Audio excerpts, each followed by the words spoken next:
Today we are making pasta puttanesca, which is a red sauce with salty things like olives, capers, and anchovies. The name puttanesca comes from the word puttana, which means whore. But regardless of where and why this pasta is named puttanesca, it's a fun variation of a classic red sauce and it's gonna be fun. Welcome back to Panda's Kitchen. Let's get started.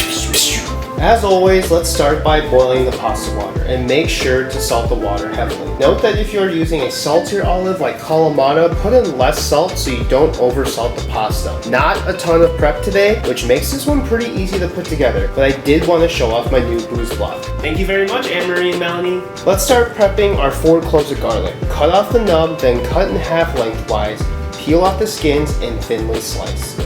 Next, let's talk olives. I think any olive will work, but I'm using these Casteltrevano olives today. They're pretty mild in saltiness, but gives off a really nice buttery flavor, which is why I chose these. We'll roughly chop 1/3 of a cup. The size of the olive is up to you. I love olives, so I'm going to cut them slightly larger, but it's really not that important. If you're using a saltier olive, you may want to use a bit less. Next are capers. I don't love capers, but they do bring an important acidic part to this dish. I'm only going to use 2 tablespoons, but if you like capers, you can definitely use more. I'm just going to do another rough chop on these. Lastly, we'll prep the parsley. This is for garnish, so cut it up pretty small, bunch it up tight, and then slice thinly. After cutting it all, you can use a seesaw motion with your knife to get it even finer. Traditionally, you see this with only parsley, but because we are growing basil this summer, we'll use a bit too. Roll up the leaves and cut thinly into matchstick with pieces. This is called a chiffonade. That's it for prep. Let's move over to the stove. Pour enough olive oil to coat the bottom of a frying pan. Throw the garlic in and turn on the heat to medium. Swirl the pan to spread out the garlic. We actually want to cook this until it lightly toasts,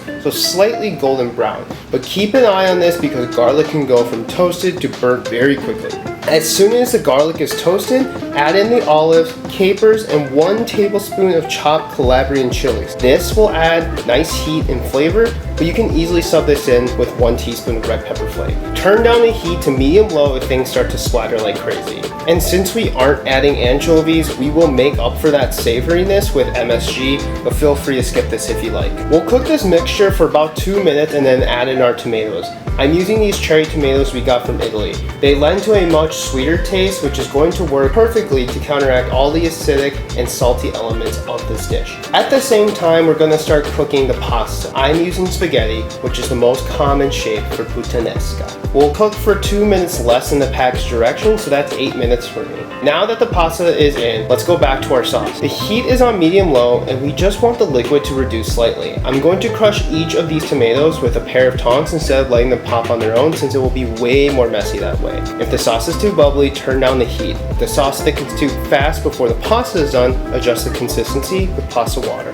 When the timer on the pasta is up, transfer the pasta directly into the sauce with a ladle of pasta water. Crank up the heat to medium-high and cook the last 2 minutes of the pasta in the sauce, stirring frequently to form the sauce. Taste for doneness and seasoning and just if necessary, and we are ready to plate.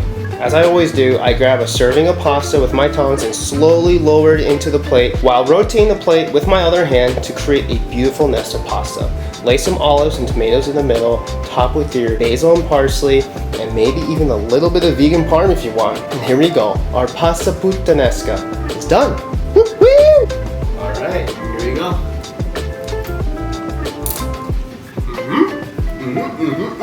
So good. Ooh, love it.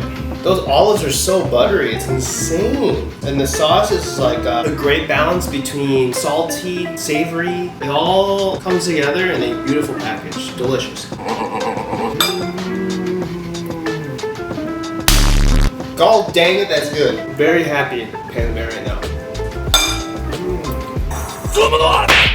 That was delightful. That's everything I want in the pasta. Thank you so much for watching. I'm sorry for the long break in videos. Life has been busy. We got married and that just took a lot and we just wanted to enjoy life. So now I'm back. We're here. We're cooking in the Panda's kitchen, making delicious food, and I'm excited to be back. Please let me know what you want to see next. Please like, comment, and subscribe. Thank you. And I'll see you next time. Bye. Soy.